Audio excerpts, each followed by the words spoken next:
दोस्तों, ममता बनर्जी के साथ यहां पर गजब का खेला हो रहा है।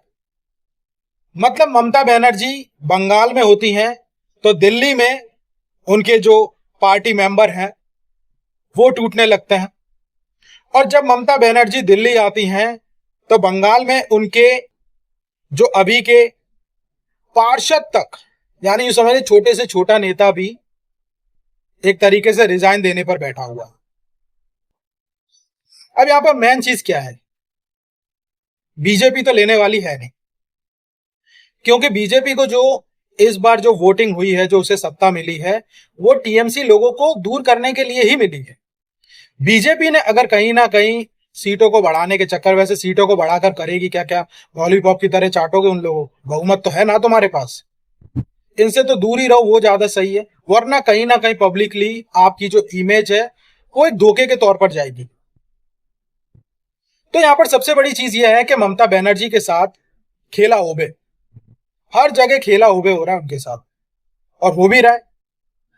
मैं आपको एक बता दूं, ममता बनर्जी की हालत, ये जो टीएमसी है, तुड़ मुड़ कांग्रेस, ठीक है, इसको हिंदी में अगर बोलो तो असली कांग्रेस।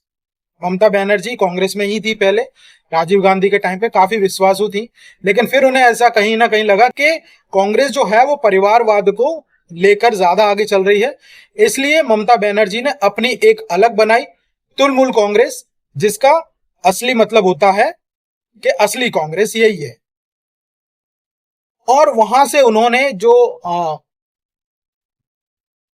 लेफ्टिस्ट थे वहां पर, ठीक है, जो वहां पर जो कांग्रेस से पहले जो थे, उन्हें हटाकर एक तरीके से कांग्रेस आई थी। फिर कांग्रेस में भी वही चीज चलने लग गई। फिर कांग्रेस को हटाकर यहां पर ममता बनर्जी आई।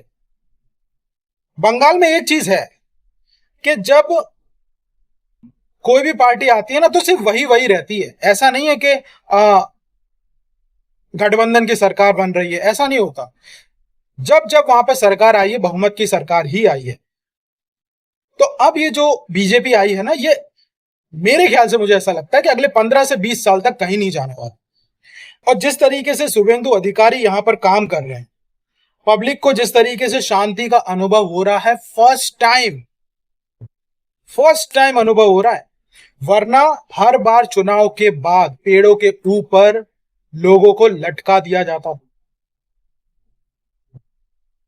औरतों के साथ बेगैरती, और भी यानी यूं समझ लो जितने आप क्राइम सोच सकते हो वो होते थे। और मुस्लिम तुष्टीकरण की राजनीति यहां पर ममता बनर्जी ने बहुत चलाई। 15 सालों तक यहां पर उन्होंने राज किया। लेकिन इनकी राजनीति कैसी थी पता है? जैसे मैं हूं और मैंने ममता बनर्जी को यह कहा कि मैं आपको सीट लाके दूंगा, मैं आपको पैसा दूंगा, आप जीत जाओ, फिर उसके बदले मुझे बंगाल के इस एरिया को लूट खसोट करने का लाइसेंस दे देना। तो इस तरह की उनकी एक टीएमसी थी।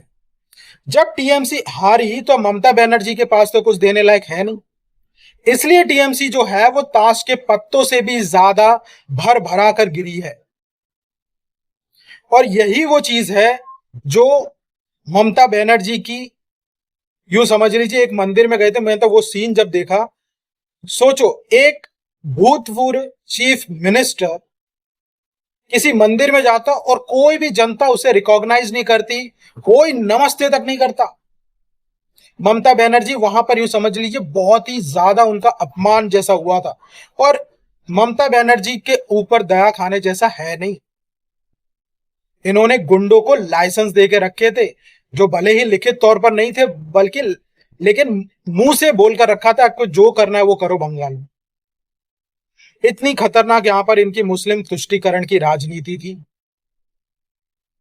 और अब इसी के चलते ममता बनर्जी का ये हाल है कि अब उनकी टीम जो है वो भाग रही है। ऐसी भी खबरें आ रही हैं कि टीएमसी जो है वो शायद कांग्रेस में मर्ज होने की बातें कर रही है। लेकिन थोड़ा मुश्किल है, क्योंकि ये टेक्निकल चीजें हैं, है ना।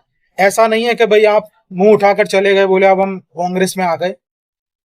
उसमें आपके विधायक दल जो है वो उसका भी एक बड़ा हिस्सा आपके साथ होना चाहिए। देखते हैं आगे वाली न्यूज में क्या आता है, मैं आपको जरूर बताता रहूंगा। वीडियो अगर पसंद आया तो वीडियो को लाइक करें, शेयर करें, सब्सक्राइब जरूर कर लें। स्क्रीन के ऊपर आपको QR कोड और नंबर दिखाई दे रहा होगा, उससे आप चैनल को सपोर्ट जरूर करें।